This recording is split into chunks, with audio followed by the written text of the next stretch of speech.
Bonsoir les graphes, bienvenue à cet atelier opportunité. Donc évidemment aujourd'hui on fait un petit peu le point puisqu'on a eu du prorata, mais en quelque part ça avait déjà commencé la semaine dernière, mais on a accéléré sur les petites capes. Alors déjà, plusieurs éléments. Pourquoi ce sont les petites capes qui vont souffrir entre guillemets en premier lieu? Tout simplement parce que vous n'avez pas nécessairement de gros acheteurs là-dessus, puisqu'ils sont trop gros évidemment pour avoir la contrepartie nécessaire pour prendre le risque d'aller chercher des petits dossiers. Et donc on va se retrouver avec beaucoup de petites mains, de mains tremblantes qui peuvent faire péter des stops et donc il suffit de pas grand-chose. On se retrouve avec des titres qui ont des spreads assez larges, la différence entre les acheteurs et les vendeurs, et des carnets d'ordre qui vont se vider assez rapidement. Donc en fait, ça accélère les choses, ça accélère la purge. Et les premiers qui conservaient leur valeur le matin en se disant ça va, je peux encore tenir, etc., vont finir par lâcher en mode panique en fait et créer eux-mêmes la mèche basse. Et de là, c'est là où il y a un intérêt, comme on en avait parlé, c'est que si on conserve du cash, si on attendait ce prorata, qu'on faisait un petit peu attention, qu'on avait du cash, il y a certains accès baissiers bien entendu qui peuvent se mettre en place. Si on a un profil un petit peu plus moins de risque, bien entendu, on peut surtout se dire je conserve mon cash, je patiente, que j'ai à nouveau des constructions, à nouveau des breaks, etc. Et je pars du principe que voilà, il y a un temps pour tout en bourse, un temps pour acheter, un temps pour vendre, et un temps pour observer. Éventuellement, on rentre dans ce temps pour observer. Mais comme vous l'avez vu aujourd'hui, on ne peut pas dire qu'on jette le bébé avec l'eau du bain. On a quelque chose de très intéressant qui s'est mis en place, c'est que quand on regarde le CAC 40 est en hausse. Et si on regarde le Nasdaq, lui, depuis quelques jours, hein, depuis la semaine dernière, est en baisse assez sensible. Alors, bien entendu, il faut faire attention, ça reste quand même 1000 points de baisse qu'on a eu sur le Nasdaq, à comparer à la hausse depuis le mois de novembre, par exemple, qui est déjà de 2000 points. Alors, ce qui est intéressant, donc on va dire un retracement, on va dire, on a eu un retracement, il y a eu 3000 points de hausse, un retracement d'un tiers. Donc il y a plusieurs éléments à mettre en place. Évidemment, je ne vais pas répéter tout ce qu'on s'était déjà dit depuis pas mal de temps. Le marché a pris peur sur l'inflation, la remontée des taux. Alors c'est toujours la même chose. Vous allez me dire, oui, mais Julien, très bien, le marché anticipe la reprise économique, le marché anticipe la réouverture de l'économie, donc il anticipe qu'on va créer de l'inflation. Mais on n'y est pas encore. Et potentiellement, la réouverture ne va pas se faire avant le début d'été, fin printemps, début d'été. Donc, on va réellement ressentir de l'inflation éventuellement si on en crée. Et on aura les stats que à partir allez, de septembre, octobre. Et c'est que là, éventuellement, qu'on va avoir euh, confirmation qu'on est bien en train de créer de l'inflation dans cette réouverture économique. Donc, pourquoi le marché décide de dévisser maintenant? La réponse, la réponse, c'est simple, c'est le marché anticipe toujours. Le marché est en train d'anticiper que c'est ça qui va se passer. Donc, il n'attend pas qu'il ait la preuve que ça se passe, il anticipe. C'est comme vous allez me dire, tiens, il y a cette boîte-là, bah, je pense que c'est le futur Amazon.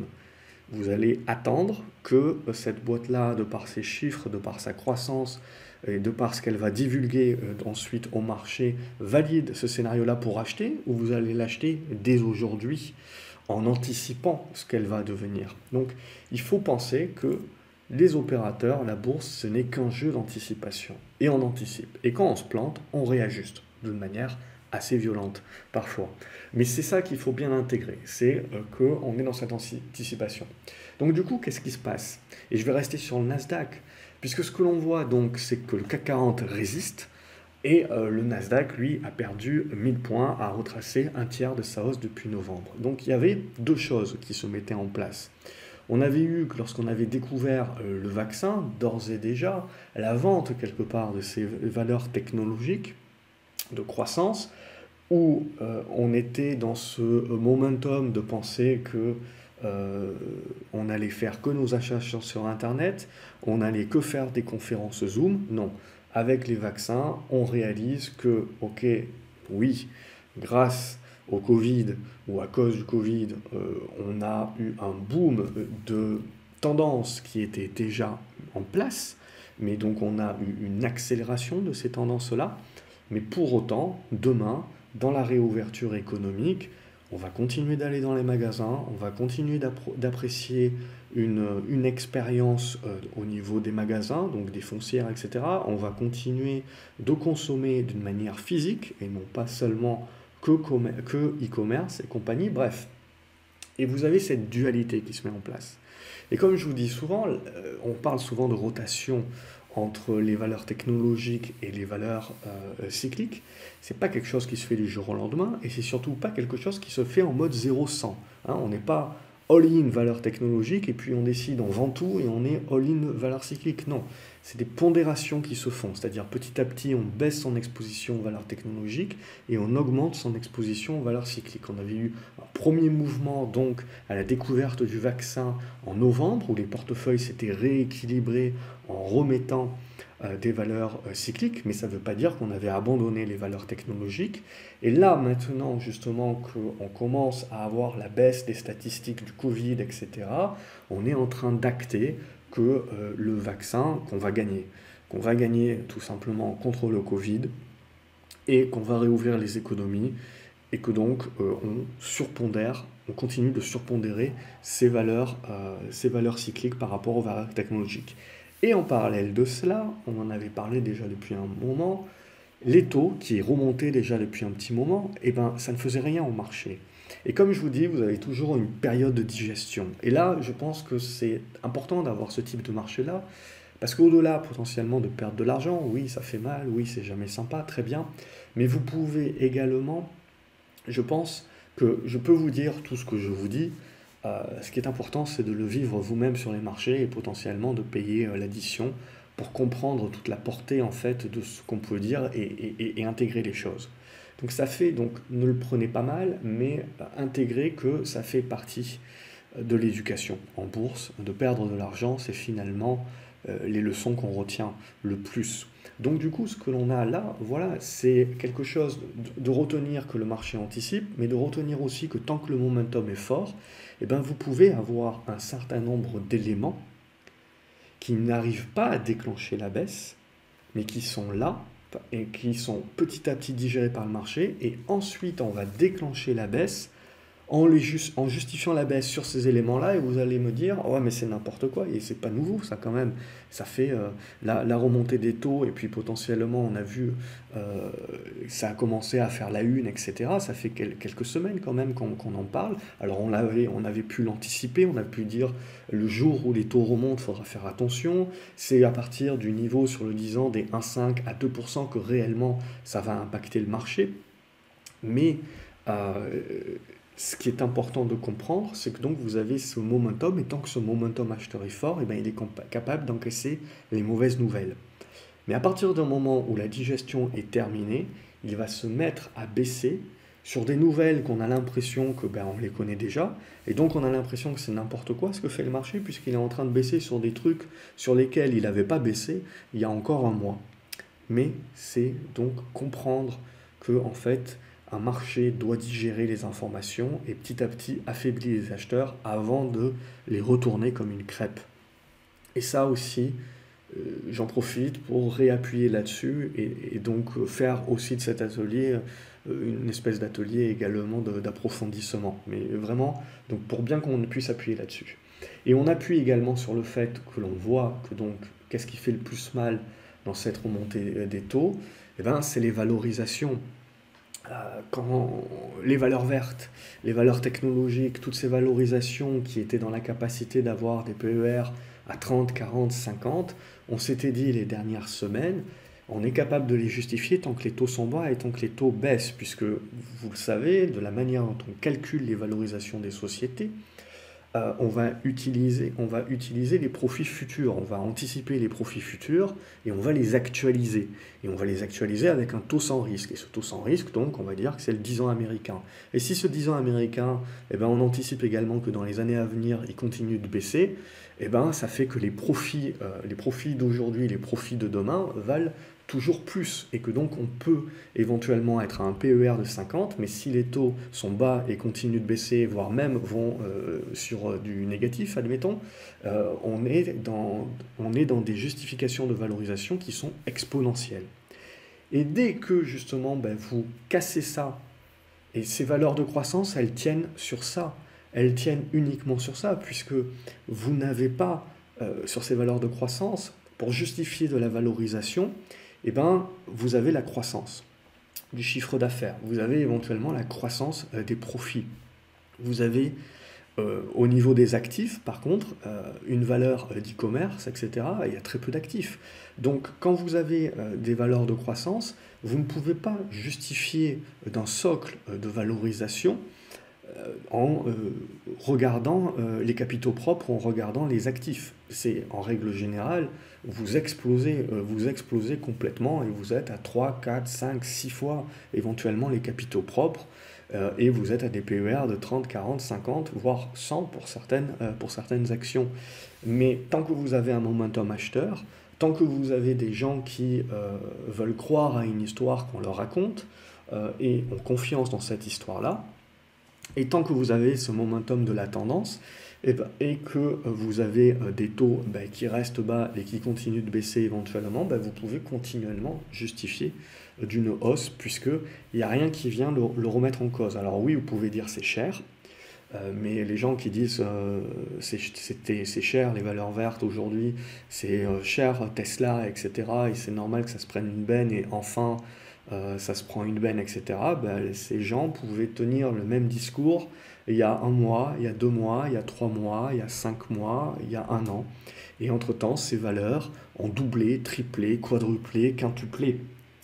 Donc c'est là aussi où il faut faire attention de ne pas tout mélanger et de ne pas justement tenter d'apporter une espèce de socle de valorisation en regardant des capitaux propres alors qu'on a une valeur de croissance en face de nous. Et ce qui met le feu aux poudres donc sur les valeurs de croissance, c'est donc quand elles commencent à annoncer que la croissance n'est pas aussi forte que prévu, qu'elles commencent à annoncer que la croissance des profits, que ce soit du chiffre d'affaires ou des profits, n'est pas aussi forte que prévu, et donc forcément vous allez avoir un ajustement. Et il ne va pas se faire de manière tendre, puisque plus un marché a cru à une histoire, a validé sa valorisation et finalement a capitalisé 10 fois les 10 prochaines années de profit, et plus la moindre déception sera tout à fait pénalisée grandement. Et si vous rajoutez à cela, en plus, sur des valeurs de croissance qui, donc, pour la majorité d'entre elles, n'ont pas de profit, on est en train de jouer la croissance future, et donc elles ont besoin d'investissement, donc elles ont très souvent beaucoup de dettes, et donc si vous rajoutez par-dessus ça la peur de voir l'inflation revenir, et donc la peur de voir les taux remonter, c'est une pression donc sur leurs dettes, et c'est une pression également jusqu'à présent sur les justifications de valorisation. C'est-à-dire à présent, les analystes, tout ça, vous disiez, oui, non, ça, vous payez 40 fois les profits ou 50 fois les profits, mais c'est tout à fait justifié puisque les taux sont bas, etc. Mais dès que dans cette espèce de calcul, vous changez de pas grand-chose, mais vous changez justement l'actualisation des taux qui se fait plus à 1,10 mais qui se fait à 1,30 par exemple, les valorisations sont dégoupillées de 30-40%. Et donc c'est pour ça que vous devez comprendre aussi que ce qui a été aimé par la cote, adoré par la cote, vous avez l'impression parfois que rien n'a changé, parce qu'on peut dire que ces valeurs-là sont survalorisées, oui, mais on pouvait le dire il y a 3 mois aussi, et pour autant elles ont doublé entre-temps. Et quand elles prennent leur benne de moins 30, moins 40%, on se dit, ouais, mais globalement, rien n'a changé. Cette valeur-là est toujours potentiellement une pépite, toujours potentiellement une valeur de croissance, une valeur d'avenir, etc. Pourquoi d'un coup, le marché décide de sanctionner de 30%? C'est l'idée, c'est toujours la même chose, c'est que vous avez donc ce momentum et cette digestion qui se met en place. Et à partir du moment où vous enclenchez l'effet boule de neige, tous ceux qui avaient confiance sur la valeur, ils avaient confiance aussi parce que la tendance était haussière et parce qu'ils étaient en train de gagner de l'argent. Dès que vous commencez, tous ceux qui sont rentrés un petit peu tardivement, dès qu'ils commencent à perdre de l'argent, etc., vous vous rendez compte qu'il y a beaucoup d'investisseurs qui se disaient long terme pour acheter des pépites, etc., qui très rapidement, dès qu'ils perdent 10, 15, 20, 30%, deviennent très court terme et finissent par craquer et par lâcher. Voilà, et ça fait partie de la psychologie des foules, ça fait partie du marché. Donc c'est ça, voilà, qu'il faut comprendre un petit peu ces éléments, et notamment le fait que parfois, donc on voit que le déclencheur c'est la remontée des taux, la peur de l'inflation, et donc euh, de manière inhérente la remontée des taux, mais on voit que globalement il nous a fallu quelques semaines pour le digérer et pour que le marché acte ce scénario-là.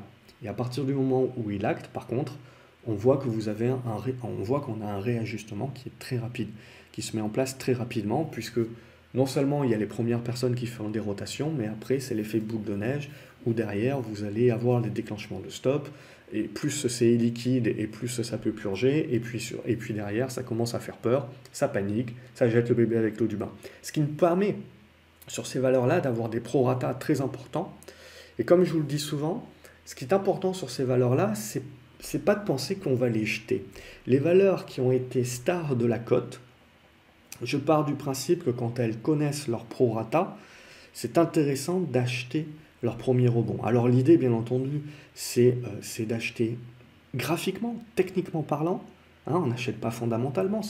On va pas, comme je vous l'ai expliqué, il n'y a pas de raison, d'acheter les fondamentaux, etc. C'est pas la logique. C'est la logique de jouer le prorata. Et de jouer ce prorata-là, et donc de jouer ce rebond suite à un prorata, sur les valeurs qui ont eu un momentum acheteur très fort pendant longtemps, et qui donc, via ce prorata-là, il ne faut pas penser qu'on casse et qu'on passe de haussier à baissier comme ça du jour au lendemain. Les valeurs pour moi qui ont eu le momentum acheteur le plus fort, lorsqu'elles connaissent le prorata, sont les plus intéressantes à acheter pour jouer un rebond technique, parce que vous avez beaucoup d'acheteurs de cette valeur-là qui en ont encore un bon souvenir. Ils ont encore des gains, ils croient, pour eux, c'est en train de baisser et fondamentalement, les raisons, l'histoire n'a pas changé. Donc, s'ils pensaient que c'était une pépite avant, ben, ils pensent que c'est encore plus une pépite et que du coup, c'est pas cher. Donc, du coup, on va retrouver un certain nombre d'acheteurs qui vont se dire, ben, j'ai une opportunité d'acheter cette action potentiellement que j'avais loupée, ou d'accumuler, ou d'acheter cette action dont j'ai beaucoup entendu parler, tout le monde me l'a vendue comme la prochaine pépite, et donc là j'ai une opportunité éventuellement de rentrer. Et donc évidemment tous ces gens-là qui veulent encore croire à la belle histoire, parce que la belle histoire, il faut du temps pour casser une belle histoire, et ben ils vont croire qu'il y a une opportunité. Et en croyant eux-mêmes qu'il y a une opportunité, ben, ils vont faire d'eux-mêmes un support, et d'eux-mêmes créer le rebond. Donc ce qui m'intéresse dans les marchés comme ça, qui redeviennent volatiles, qui font des prorata importants, c'est d'aller chercher justement ces actions qui étaient plébiscitées par tous les analystes, euh, et surtout d'aller chercher celles qui ont quand même de gros volumes et qui sont quand même des grosses capitalisations. C'est-à-dire, on veut aller là où les gros vont aller pour évidemment participer au rebond. Les petites capes peuvent rebondir également, mais comme il n'y a pas nécessairement de contrepartie, la problématique, c'est que vous pouvez vous retrouver avec pas suffisamment de bandes qui va participer au rebond pour vraiment développer un rebond. Donc, quand on est dans un marché comme ça qui purge un petit peu, on va surtout rechercher les anciens leaders, on va surtout rechercher les gros, et pour tenter les rebonds techniques. Hein. Évidemment, si ce n'est pas votre profil de tenter les rebonds techniques, vous ne tentez pas, vous attendez que le sable redescende, qu'on ait à nouveau des constructions, qu'on rebreak par le haut pour reprendre des positions, etc. Là, on parle de jouer des rebonds techniques sur des excès baissiers éventuels et des prorata. Et donc, quels sont les titres qu'on va plébisciter? Si l'action était basse avant, était dans une tendance baissière, on ne va pas acheter le fait qu'elle est en train de casser un nouveau plus bas. On ne va pas acheter le fait qu'elle avait fait un tout petit rebond technique et qu'elle est en train de revenir sur ses plus bas. Ça, c'était une action qui était faible déjà auparavant. Donc, ça ne sert à rien d'aller chercher des rebonds là-dessus parce qu'elle va rester faible. Donc, on va plébisciter, comme je vous ai dit, les anciennes stars. Voilà. Et parce qu'on part du principe que sur la première prorata, la première correction, l'histoire tout le monde croit encore à l'histoire et croit du coup que c'est une opportunité formidable. Et parce que on croit cela, on valide nous-mêmes le rebond technique. Mais attention, il faut bien savoir pourquoi on rentre, et on rentre donc pour jouer ce rebond technique. Mais derrière, ce qui est le plus important pour nous, comme je vous l'explique souvent, c'est de voir quelle est la force de ce rebond technique. Parce que ce rebond, éventuellement, il n'est que technique, c'est pas forcément, il ne va pas réussir forcément à relancer la tendance. Il ne va être que technique, donc plus le rebond, plus le prorata a été fort, et plus éventuellement on peut récupérer 10-15%. Donc c'est là aussi l'importance de jauger et de prendre des valeurs qui ont quand même connu, qui avaient un fort momentum avant et qui ont quand même connu un prorata assez important, pour pouvoir avoir suffisamment de différentiel pour que ça soit intéressant, évidemment. Et ce qui va être le plus important, voilà, quand on tente ces rebonds, c'est derrière de voir avec quelle force ces rebonds vont se faire. Parce que potentiellement, avant de décréter que c'est la fin des haricots, que la tendance se retourne à la baisse, eh ben, il faut qu'il y ait ce premier prorata, il faut qu'il y ait le rebond. Et si ce rebond patine, si ce rebond a du mal, si ce rebond, on sent que voilà, il y a du monde qui le tente, mais ils sont très vite contrecarrés, et qu'on recasse ensuite le niveau bas qui nous avait permis de rebondir, vous pouvez sortir de l'action et arrêter de tenter le rebond là-dessus, parce que vous avez une preuve que le marché a fait son rebond technique, mais que c'était un rebond technique, que ça reste faible et que donc on est dans quelque chose d'un petit peu plus fort et un petit peu plus durable que juste le prorata intermédiaire avant la relance de la tendance. On est potentiellement en phase d'une construction de retournement à la baisse. Mais ça, on ne peut pas le dire tout de suite. Ça, on a besoin de chandelier, on a besoin justement de patienter. Mais ce que vous devez vous dire, c'est que quand on est dans une tendance aussi fortement haussière, il ne faut pas croire, mis à part une météorite ou le Covid, il ne faut pas croire que le marché se retourne comme une crêpe. Il ne passe pas d'haussier à baissier. Il y aura toujours une phase de neutralisation où vous allez avoir du zigzag. Et donc, éventuellement, pour un trader, il peut y avoir donc des mouvements d'aller-retour. Et donc, clairement, c'est ce qu'on est en train d'attendre là. Et c'est ce que vous voyez tout de suite avec cette réaction avec la mèche basse sur le Nasdaq. C'est tout de suite une réaction, on en avait parlé, cette zone des 12 800 points, qui pour moi a été le premier pivot. Et mon deuxième pivot, c'est les 12 200, avec les 12 500 en intermédiaire. Mais globalement, voilà, ça c'était le pivot. Donc du coup, on se retrouve avec un gap ici, un deuxième gap là, ce qui valide quand même la force de la correction. Là, on valide du coup du prorata, puisque avec les 12 800 qui était le niveau qui avait rebondi par 2 fois, et notamment fin janvier, où c'était la première fois où on avait joué à se faire peur, eh ben, on voit que ce niveau-là tient. Et c'est là où ça va être très intéressant maintenant, c'est de voir quelle force du rebond. Est-ce qu'on est capable de redépasser la moyenne mobile 50? Déjà, pour l'instant, on prouve qu'on est en train de buter dessus. Est-ce qu'on est capable de refermer ce gap? Est-ce qu'on est capable ensuite d'aller au milieu du chandelier d'hier, sur les 13 300 points? Voilà, mais vous voyez, mais globalement, il n'y a pas de retournement haussier de la tendance tant qu'on ne repasse pas au-dessus de ce gap-là. Donc tout ce qui peut se passer là, et c'est quand même, il peut y essayer quand même 2-3% éventuellement, hein, c'est à considérer encore comme du rebond technique. Et là où les choses se gâtent et on valide une correction plus puissante, c'est donc si on passe en dessous du point qui nous a permis le rebond aujourd'hui. Et là, à ce moment-là, on ouvre la voie à une deuxième salve, et cette deuxième salve, elle peut aller chercher donc des niveaux plus importants. Et pour moi, le niveau qui est vraiment important à moyen terme, c'est le niveau de résistance qu'on avait atteint et sur lequel on avait bloqué sur le Nasdaq pendant tout l'automne, et qu'on avait fini par casser. Après donc avoir ingurgité les vaccins et s'être dit que de toute manière on allait encore avoir besoin, vaccin ou pas vaccin, ça allait mettre du temps, du truc, du machin, et on allait encore avoir besoin de toute cette tech. Et surtout, les taux étaient toujours très bas, toujours dans leur pente descendante, on s'en inquiétait pas, et donc on va continuer à valider des valorisations qui étaient chères mais soutenables dans cette idée que les taux restent bas. On ne s'inquiétait pas du retour de l'inflation, on n'était pas encore à la réouverture d'économie. Et petit à petit, on le voit, avec les vaccins qui commencent à être déployés, on commence à voir déjà les premiers résultats, et on se rend bien compte que c'est qu'une question de temps pourra arriver. Alors, je ne parle pas des variantes, etc.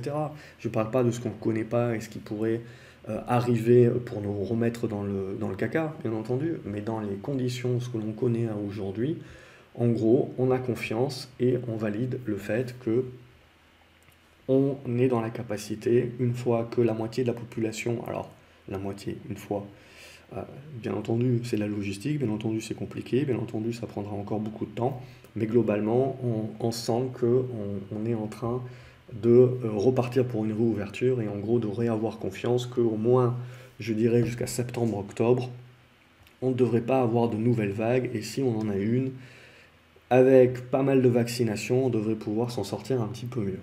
En tout cas, globalement, c'est ce que le marché à ce stade est en train de jouer. Donc voilà où on en est sur Nasdaq. Le point pour moi de méfiance, on s'était dit jusqu'à présent, toutes les consolidations ont été dans la capacité de tenir cette zone de 50 qui avait été reconquise donc suite au poste, enfin c'était d'abord reconquise grâce à Biden et ensuite on avait confirmé ça avec les vaccins et dernièrement on n'avait pas arrêté de confirmer cette zone des 50. On vient de casser à la baisse cette zone-là. C'est ce qui me fait dire que même si en effet on est dans la capacité de rebondir, il faut rester prudent face à ce rebond qui demeure technique tant qu'on n'arrive pas à repasser cette zone de 50 et s'en servir comme support.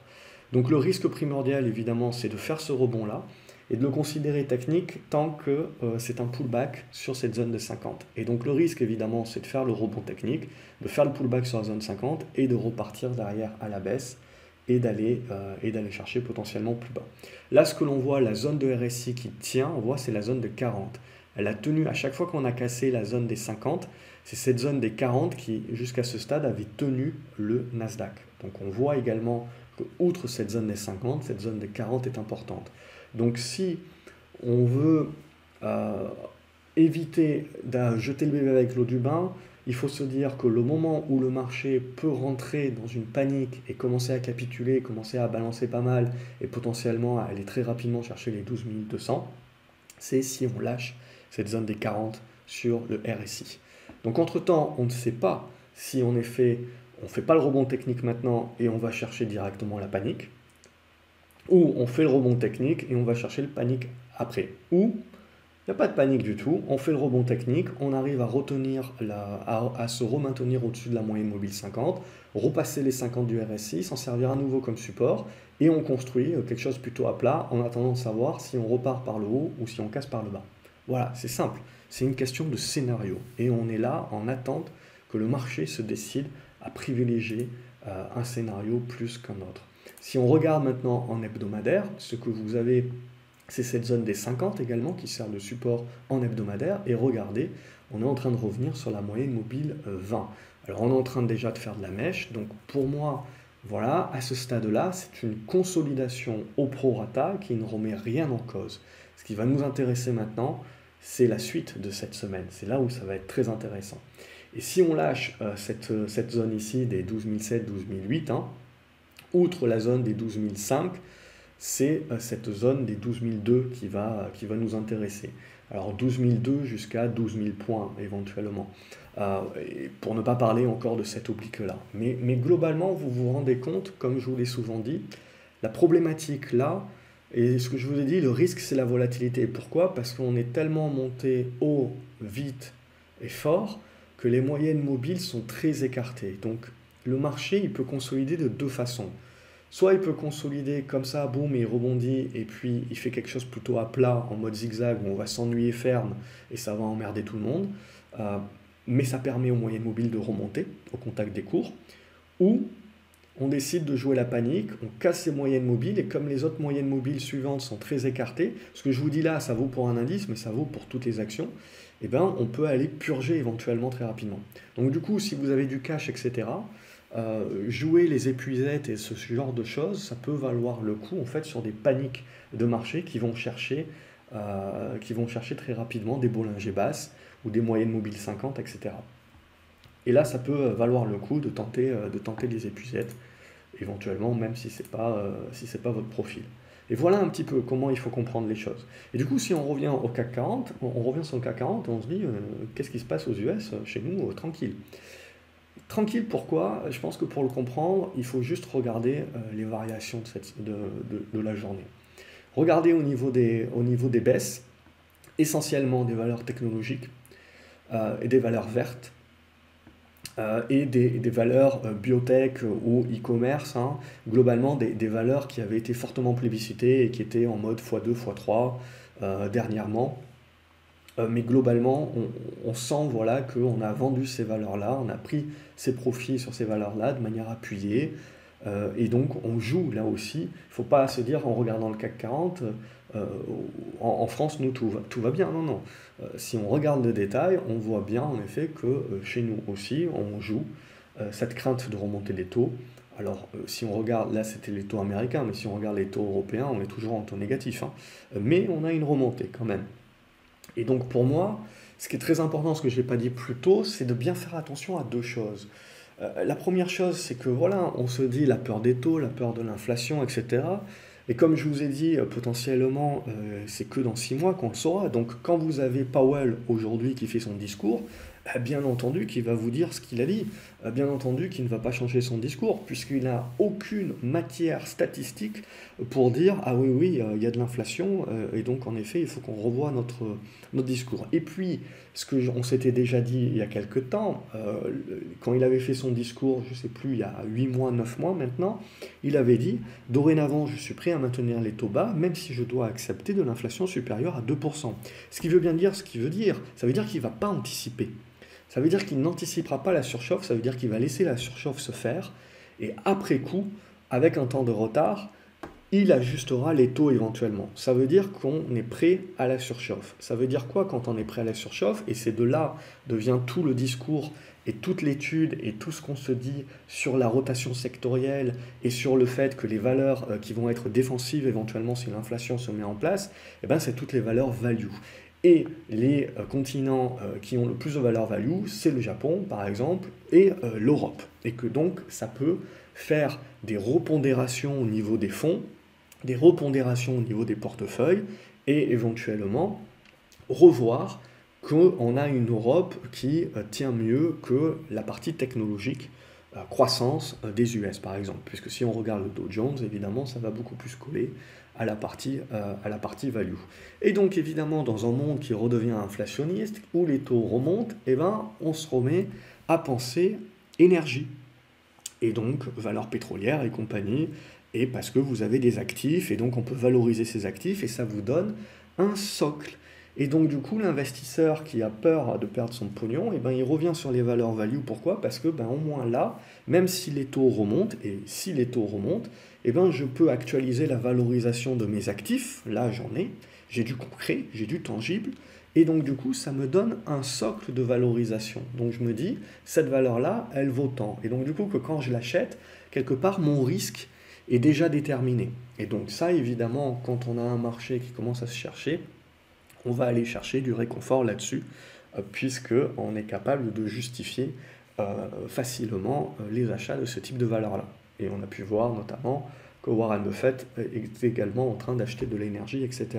De l'énergie, de la consommation et des télécoms. Et en plus, on se retrouve avec beaucoup de ces valeurs-là qui non seulement ont des actifs, non seulement ne sont pas cher payés, et en plus ont de beaux rendements. Et ces rendements-là sont d'autant plus protecteurs que dans un environnement de remontée des taux, on se repose la question, est-ce qu'il ne vaut pas mieux que je reparte des actions vers l'obligataire? Mais c'est là où mon deuxième point arrive, c'est que en effet, le marché là a peur de l'inflation et de la remontée des taux, mais avant que l'on change le momentum il n'y a pas d'alternative, hein, on se rappelle que les actions montent actuellement parce qu'il n'y a pas d'alternative, parce que à aujourd'hui, même si les taux américains remontent au-dessus des 1,50 et vont chercher les 2, alors oui, on l'utilisera comme un prétexte en effet pour pas mal purger les valeurs de croissance vis-à-vis de le calcul de valorisation, comme je vous ai dit. Mais vis-à-vis de l'idée de dire, moi, en tant que gérant, est-ce que je vais aller chercher de l'obligataire ou est-ce que je vais me maintenir sur les actions, même avec un taux 10 ans américain qui revient à 2%, ma réponse est je me maintiens sur les actions. Puisque si j'ai de l'inflation, Mon taux 10 ans, il a beau être à 1,5 ou à 2%, avec l'inflation, ça me fera du zéro, parce on peut juger que l'inflation va dépenser les 2%. Donc ça m'intéresse absolument pas de revenir sur l'obligataire. Donc je vais rester sur les actions. Mais par contre, si mes taux remontent, etc., j'ai à nouveau des questions sur des valeurs qui sont endettées, j'ai des questions sur la valorisation de mes valeurs de croissance, etc. Donc du coup, il me reste quoi? Il me reste les actions, mais je vais plutôt plébisciter des valeurs de rendement, des valeurs avec des actifs tangibles qui sont capables de s'apprécier grâce à l'inflation également. Et donc je vais revenir là-dessus. Donc je vais revenir sur des foncières parce que je vais réapprécier également les murs. Et avec l'inflation, c'est une protection. Et donc c'est toute cette stratégie-là qui se met en place. Et comme je vous dis souvent, ça ne se fait pas du jour au lendemain. Donc ce qu'il faut penser là, c'est potentiellement, oui, on prend acte en effet qu'on est dans un monde inflationniste potentiellement demain, et que du coup on se repose des questions sur la valorisation des valeurs de croissance, etc. Mais globalement, n'omettons pas également, ne pensons pas que le marché va se retourner comme une crêpe, puisque ce que nous avons avant tout, c'est surtout une repondération des portefeuilles. C'est ça qui est en train pour l'instant de se mettre en place, et pas un marché qui jette le bébé avec l'eau du bain et qui vend tout sans discernement. On vend tout sans discernement sur les valeurs de croissance. Voilà, j'espère que c'était long peut-être, mais globalement c'est quelque part la synthèse, et je pense que tout ce que j'ai pu écrire et tout ce qu'on a pu diffuser ensemble ces derniers mois commence à prendre tout son sens une fois que on le voit. On l'avait déjà vécu en novembre, mais je pense on le ressent d'autant plus également en ce moment. Donc voilà un petit peu au niveau de toutes ces valeurs-là, tout ce qui est en train de se mettre en place actuellement. Donc après, au niveau du CAC 40, au niveau de l'analyse du CAC 40, on n'a pas grand-chose de plus à se dire, hein. Au niveau des 5700 à 5720 points, on voit bien que c'est haussier point barre, ça reste positif. Et donc globalement, on sent bien qu'on est bien soutenu par toutes les valeurs cycliques sur le CAC 40. Et d'ailleurs, on n'a pas trop besoin de chercher très longtemps. Alors, ce ne sont pas tout au CAC 40, bien entendu, mais on voit qu'on rejoue la réouverture économique à fond. Et donc, toutes les cycliques qui sont autour de ça. On joue également le stimulus. Ne pas oublier qu'il y a le stimulus américain qui va arriver. Le stimulus américain, il va profiter essentiellement à qui? Il va essentiellement profiter aux valeurs d'infrastructure, etc. Donc globalement, là aussi, on a des choses intéressantes qui peuvent se mettre en place. Au niveau du pétrole, j'en avais déjà parlé, mais ce qui va être très important au niveau du pétrole, c'est que là, tout monte, etc. Très bien. On va avec qui dit réouverture économique, dit tous les avions, etc. Tout le monde repart en vacances, admettons, très bien. Donc du coup, on redépense plein de pétrole. Mais bon, le marché a quand même pas mal anticipé ça. Et du coup, quand on dépense plein de pétrole, qu'est-ce qui se passe? À un moment donné, l'OPEP doit ajuster et va décider d'ajuster son offre également. Donc on sait qu'il avait abaissé, donc potentiellement, ils vont devoir l'ajuster et l'augmenter. Alors on peut se dire, ils vont pas l'ajuster parce qu'ils veulent laisser les prix monter et donc gagner plus de pépettes. Mais ils gagnent plus de pépettes en vendant plus de barils qu'en attendant que le prix du baril s'apprécie éventuellement. N'oublions pas également que tous ces pays-là ont vécu la crise, ne vivent que de leurs recettes pour la plupart pétrolières. Donc, c'est-à-dire aussi qu'à un moment donné, ils auront la pression avec des prix à 60-70 dollars. Ils profiteront quand même d'augmenter aussi leur production pour profiter de ces prix-là un maximum et remplir les caisses qui ont été quand même pas mal vidées avec la crise de Covid. Donc n'omettons pas cela aussi, qui peut donc venir en niveau intermédiaire ajuster potentiellement les prix du pétrole aussi et donc les valeurs pétrolières aussi. Donc vous comprenez bien que tout ça c'est un jeu de poupée russe, donc vous pouvez avoir quelque chose, un cycle qui se passe voilà, prédominant de moyen terme, et puis bam, à court terme, vous pouvez avoir un intercycle comme ça, où à un moment donné, vous avez l'OPEP qui décide de réaugmenter ses cadences. Les tankers pour moi sont toujours très intéressants dans le sens où quand on augmente, que le prix du pétrole monte ou baisse, qu'on augmente l'offre de pétrole ou pas au niveau de l'OPEP et compagnie, on va, avec la réouverture économique, avoir besoin donc de tankers, de transporter tout cela.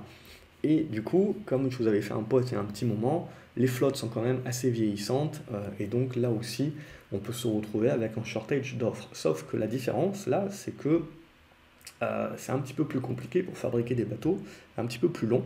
Et donc, du coup, vous pouvez avoir un ajustement sur les prix qui est peut-être un petit peu plus durable que l'ajustement des prix du pétrole, par exemple, ou des prix des matières premières, avant que vous ayez l'industrie qui s'ajuste. Là aussi, ça prend du temps, bien entendu, mais ça prend un petit peu moins de temps que éventuellement la fabrication des gros cargos. Donc voilà un petit peu, ça c'est l'idée. Donc pour moi, bon, vous avez pas mal de volatilité là-dessus, alors celle-ci, vous avez Euronav aussi, mais globalement, à moyen terme, je dirais au-delà de l'évolution des prix du pétrole, pour jouer la réouverture aussi, on voit que le marché est en train de jouer le retour au niveau, alors c'est Euronav côté en dollars ici, est en train de jouer la réouverture aussi au niveau donc du fret. Voilà pour l'idée. On joue également la réouverture, on le voit au niveau des compagnies aériennes. Alors oui, tout le monde va me dire, les compagnies aériennes, ça va mal, ils vont peut-être faire encore une augmentation de capital, bref, ok. Mais on joue le graphique, hein, on ne joue pas trop les fondamentaux, et on joue la réouverture, on joue le momentum. Donc c'est ça aussi, savoir discerner à un moment donné ce que vous faites. Est-ce que vous achetez les fondamentaux? Est-ce que vous achetez le graphique? Est-ce que vous achetez un sentiment de marché? C'est ça aussi qui est important. Et de ne pas tout mélanger, sinon vous vous complexifiez un petit peu également la sortie et la justification de votre sortie. Donc du coup, on va rentrer dans le détail peut-être de ce trade-là sur Neoen. Neoen, si vous suivez un petit peu ce que je dis, au niveau des valeurs vertes, c'est survalorisé depuis des mois et des mois. Donc, je veux dire, la survalorisation de Neoen des valeurs vertes et d'autres valeurs de croissance est la même qu'il y a un mois, il y a 2 mois et il y a 3 mois. Et regardez, en décembre, on était exactement au même niveau. La survalorisation était déjà présente ici. On pouvait déjà parler de survalorisation ici. Okay, donc ce qui est important, c'est de comprendre aussi le momentum, au-delà de la simple survalorisation. De comprendre aussi que des valeurs de croissance seront plus simplement survalorisées si le momentum est positif et qu'on est en train, en effet, d'acheter les perspectives, etc. Par contre, si vous décevez, bam, vous allez avoir un réajustement très fort. C'est normal parce que vous n'avez rien d'autre sous la main pour pouvoir justifier de la valorisation de la boîte. Donc vous avez besoin qu'elle continue de croître. Et si la croissance est là, mais elle commence à freiner, et bien tout de suite, vous avez la sanction. Et le deuxième coup qui vient par-dessus, quand en plus cette croissance est financée par de l'endettement, etc., ce qui est le cas de beaucoup de valeurs vertes, évidemment, c'est beaucoup de CAPEX notamment. Et donc du coup, avec la remontée des taux, vous avez finalement le deuxième coup près qui passe. Mais pour autant, comme je vous l'ai expliqué, on reste quand même dans une valeur qui est au-dessus de sa moyenne mobile de 100, qui reste dans une dynamique haussière de long terme, et donc qui vient de passer de 70 €, hein, on est allé chercher les 45 € aujourd'hui, donc globalement qui a fait une très belle purge, un très beau retracement.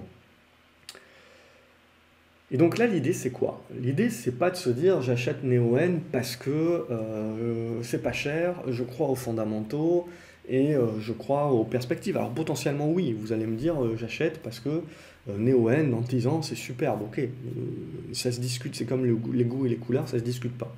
Mais comme on est dans un marché là qui commence à se poser des questions sur les valorisations, tant que les taux montent, alors ce qui sera important, c'est à court terme, éventuellement, dès que les taux vont un petit peu se détendre, on va potentiellement jouer les rebonds un petit peu plus puissants sur les valeurs de croissance. Donc on va avoir ce zigzag qui va se mettre en place. Mais là, l'idée, c'est quoi?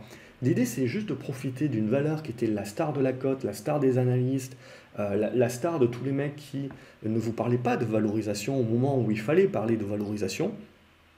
Parce que maintenant, c'est facile de parler de valorisation que c'est survalorisé. L'important, c'était de commencer à attirer et à alerter sur ces niveaux-là. hein. C'est ce qui a été fait quand même. Donc l'idée également derrière, c'est de dire tous les rebonds que l'on peut éventuellement jouer, c'est des rebonds techniques. Donc on est là avec des stops. On n'est pas là pour conserver les lignes. C'est ça aussi qui est très important de comprendre. Quand on essaye de jouer des prorata sur des valeurs qui ont connu une hausse exponentielle, il faut faire attention parce que les prorata peuvent toujours être plus puissants que ce qu'on croit. Et donc, du coup, on ne sait jamais. Là, éventuellement, ce matin, ça aurait pu aller chercher jusqu'aux 44 euros. Éventuellement, on ne sait pas jusqu'où ça peut aller. En plus, ce n'est pas des titres qui sont non plus super liquides, hein. C'est des capitalisations quand même qui sont importantes, mais ce n'est pas non plus des titres super liquides. 500 000 titres échangés, ce n'est pas non plus énorme. Alors, sur 49 euros, c'est toujours intéressant. Mais si on commence, ça dépend de la taille de portefeuille, mais si on commence à vouloir reprendre des grosses positions, ça devient plus compliqué. Donc ça aussi, c'est à prendre en considération. Mais l'idée, en gros, c'est de se dire, quand une valeur a été la star, il y a fort à parier que quand elle va revenir sur des niveaux qui vont vraiment devenir importants, et ben on va avoir une capitulation des acheteurs, et du coup, on va avoir à un moment donné la mèche basse. Et donc, on a eu la capitulation aujourd'hui. Ce qui est souvent important d'attendre, c'est éventuellement cette capitulation. Parce qu'après, on ne sait pas si le rebond va s'acter ou si on va revenir tester une nouvelle fois le support. Auquel cas, tant qu'on tient le support, on retente de jouer le rebond, bien entendu. Si c'est votre profil, bien entendu. Si ce n'est pas votre profil, qu'est-ce qu'on attend? Eh bien, on attend le moindre risque, de la même manière. C'est-à-dire qu'on va attendre que les différents zigzags se mettent en place et qu'on ait une figure à jouer. Et que cette figure, elle casse par le haut. Et là, vous rentrez. Sinon, on anticipe. Et quand on anticipe, on ne rentre pas en une fois, on rentre en plusieurs fois. Pourquoi? Parce que on est humble et on sait qu'on ne sait pas. Hein, on ne sait pas jusqu'où le titre peut aller. Hein, on peut se tracer un paquet de supports, se dire là, ça sera super intéressant, se dire ben, ça a bien fonctionné aujourd'hui, et potentiellement demain, on reprend de la panique, etc.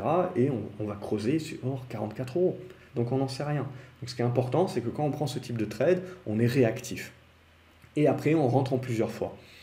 Et après, quand on rentre mal, etc., moi, je vous propose toujours de vous dire, il ne faut pas chercher à comprendre, il faut prendre votre perte, etc. Quand on a une profondeur de portefeuille, ce qui est mon cas, on peut tenter, et qu'on joue ses gains, ce qui est mon cas aussi, on peut tenter voilà, de surpondérer, ce que je fais de temps en temps. C'est mal, c'est pas ce qu'il faudrait faire, mais je vais le tenter parce qu'à un moment donné, je pense que les probabilités sont de mon côté. J'ai la profondeur de portefeuille pour tenter certaines choses et je garde quand même un certain risque, une certaine gestion du risque, c'est-à-dire que si je me plante vraiment, ça va me coûter 1% du portefeuille. Ok? Donc ça, c'est important aussi de comprendre. C'est quelque chose que je n'aurais pas tenté si je n'étais pas en gain sur l'année, si j'étais pas déjà au-delà de mon objectif, etc. Donc il faut bien, par rapport à ce que je partage, bien faire la différence entre ce que je vais acheter pour des raisons fondamentales et ce que je vais acheter pour des raisons purement techniques. Et surtout quand ce que je vais acheter pour des raisons purement techniques, avec des tailles de position qui peuvent vous paraître énormes, c'est qu'est-ce que je tente exactement. Et puis après, également prendre le point que je peux très bien péter une durite, je peux très bien m'engluer, je peux très bien me planter et faire un très mauvais trade. Donc ça aussi, ça fait partie du jeu et ça fait partie des aléas. Et clairement, il y en aura, il y en a eu, il y en aura. Et ça aussi, il faut l'intégrer. Donc ça, voilà, c'est important. Et je pensais que c'était important dans cet atelier de revenir un petit peu sur ces éléments-là qui sont fondamentaux justement pour bien comprendre et bien séparer les choses et ne pas tout mélanger. Parce que sinon on se fait des nœuds au cerveau et du coup ça nous bloque derrière évidemment.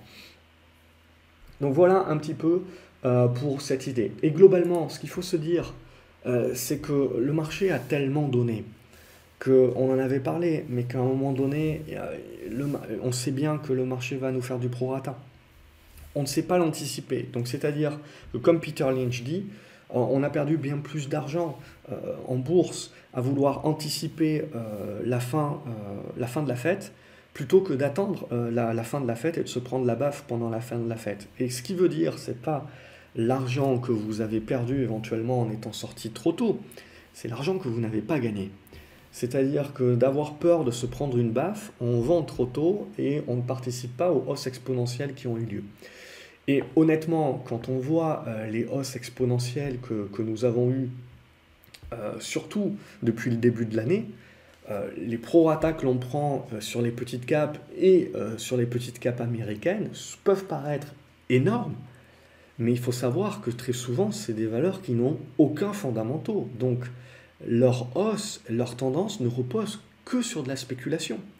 Et à partir du moment où vous enlevez cet aspect spéculatif, il reste pas grand-chose. Et donc, c'est pour ça que vous avez ces retours à la moyenne qui sont très puissants.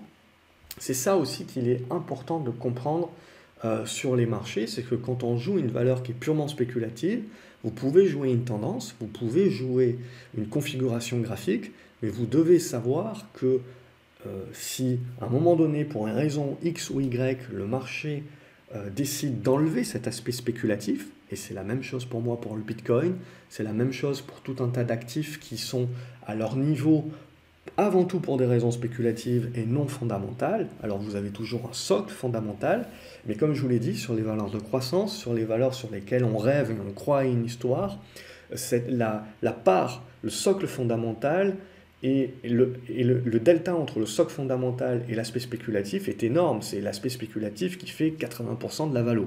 Dès que vous créez de la peur et vous réduisez cet aspect spéculatif-là, c'est comme ça que vous avez cette volatilité et ces prorata beaucoup plus puissants qui se mettent en place. Ça aussi, il faut l'intégrer. Et donc, il faut l'intégrer dans quoi?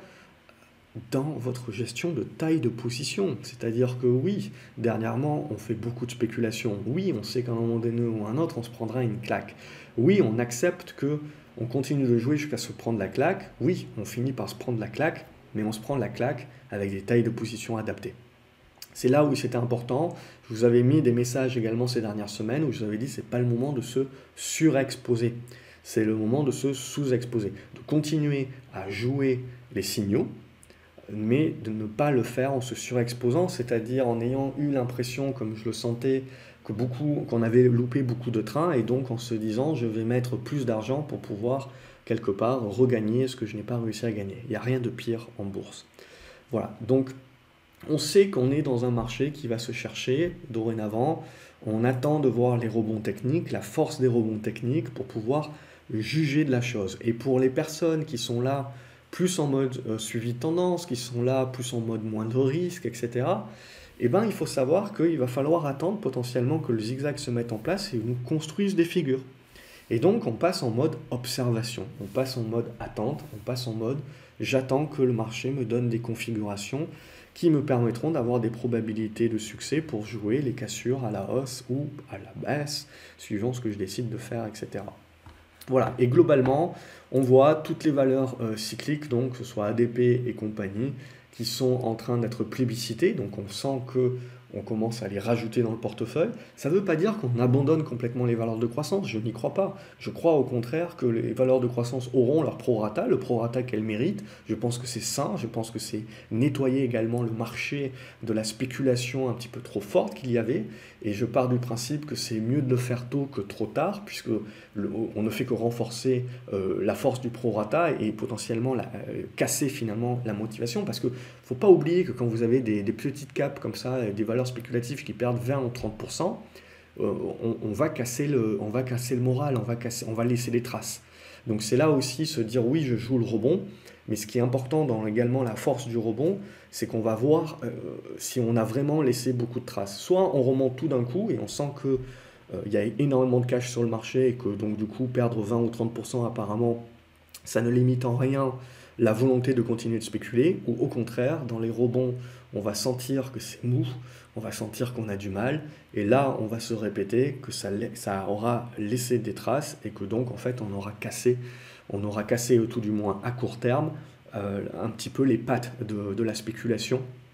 Et donc, du coup, c'est là où il faudra être un petit peu plus vigilant, et on rentrera dans une configuration certainement plus hésitante de construction, où potentiellement on aura plus intérêt à être observateur pour la majeure partie de son portefeuille que acteur, à moins d'avoir un profil très court terme et donc de faire des allers-retours, bien entendu. Mais globalement, voilà, ne pas jeter les valeurs de croissance. Je pense qu'il y aura des rebonds à faire. Ce n'est pas maintenant qu'on va parler de retournement baissier des valeurs de croissance. C'est trop tôt. Pour moi, c'est un prorata. Ce prorata-là peut continuer, mais il sera acheté. La difficulté, évidemment, c'est toujours la même. c'est de savoir jusqu'où le prorata peut aller. Et il peut aller jusqu'à l'accès baissier, qui est donc une capitulation des acheteurs qui sera validée par une grosse mèche basse. Est-ce que c'est déjà le cas? Est-ce que ce n'est pas encore le cas? Ça, c'est une question à laquelle on ne pourra répondre qu'au fur et à mesure que l'on aura nos chandeliers. Et donc, au fur et à mesure, on le commentera ensemble. Et donc, globalement, toutes les valeurs du haut du panier, bon, à part Navia, mais qui a eu une news aujourd'hui, ce que l'on voit, c'est globalement des valeurs touristiques, des valeurs de compagnies aériennes, d'aéroports, de pétrole, etc. Bref, tout ce qui tourne autour de la réouverture.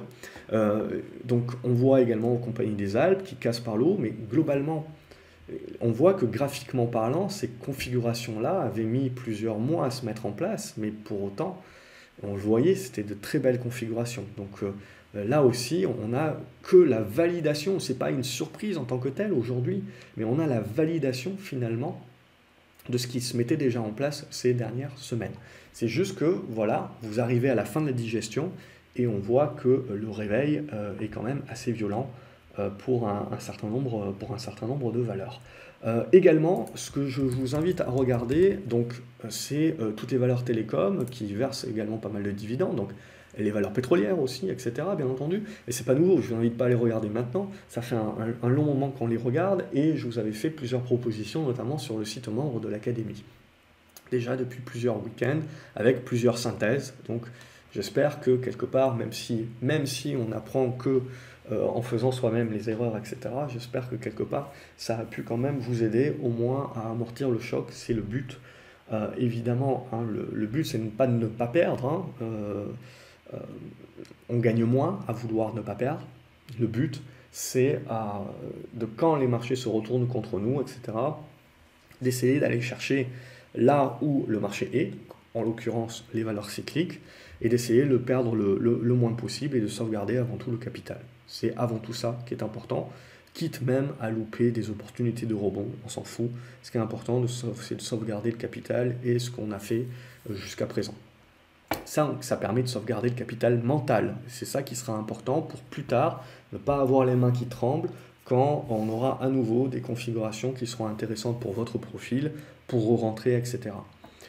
Au niveau de Carrefour, donc pour moi, au niveau de l'alimentaire et de la distribution aussi, je trouve qu'on a des configurations assez défensives. Donc on voit Carrefour, il y a Casino aussi, sinon il y a quelques valeurs américaines aussi que je suis. Bon, il y avait Kraft, bien entendu, dernièrement, mais il y a aussi d'autres valeurs. Vous avez Fresh Del Monte également, que je suivais depuis un petit moment. Et bon, en ce moment, avec le petit bébé en bas âge, je me frustre moins en me disant que je vous ai donné pas mal de choses, etc. Mais moi, j'ai un petit peu plus de mal à tout suivre en étant à chaque fois interrompu, etc. Donc c'est un petit peu plus compliqué. Mais globalement, voilà, j'essaye de faire en sorte qu'au moins les messages passent et que vous puissiez, vous, au moins en profiter. Fresh Del Monte, j'ai pas eu le temps de vous la partager. Elle a poussé, quand j'ai voulu la partager, elle a poussé d'un coup. Mais globalement, c'est des bonnes configurations, on voit des bonnes configurations de retournement, et on a ça sur pas mal de valeurs alimentaires, donc aussi. Donc on voit globalement tout ce qui est aussi réouverture, tourisme, etc. C'est des valeurs qui possèdent un aspect défensif, et puis après vous avez Orange, et donc qui en sus d'être défensif, les télécoms c'est toujours assez défensif, vous offre aussi du rendement.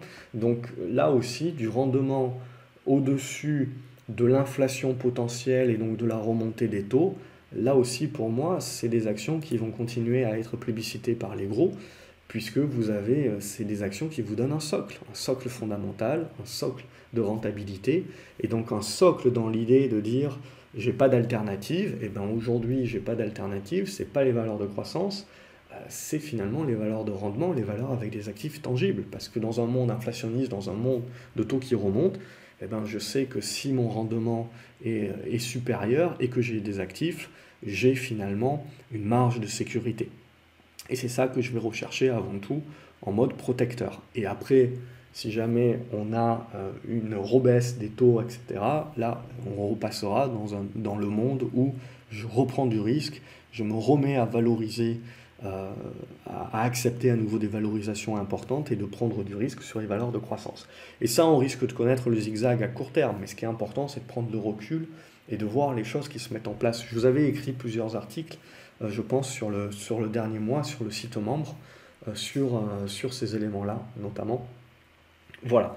Globalement, ce que l'on pouvait dire, je pense que ça ne sert à rien de rentrer dans le détail. Globalement, vous voyez ici, c'est une liste de toutes les valeurs spéculatives.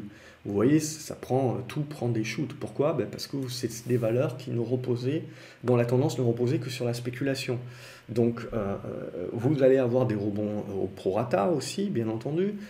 Mais ce qui est important de comprendre, c'est qu'il y a un temps pour tout. Il y a un temps pour spéculer, il y a un temps pour investir, et ainsi de suite. Et c'est une question de profil, c'est une question de rotation de portefeuille, de rotation de votre risque également.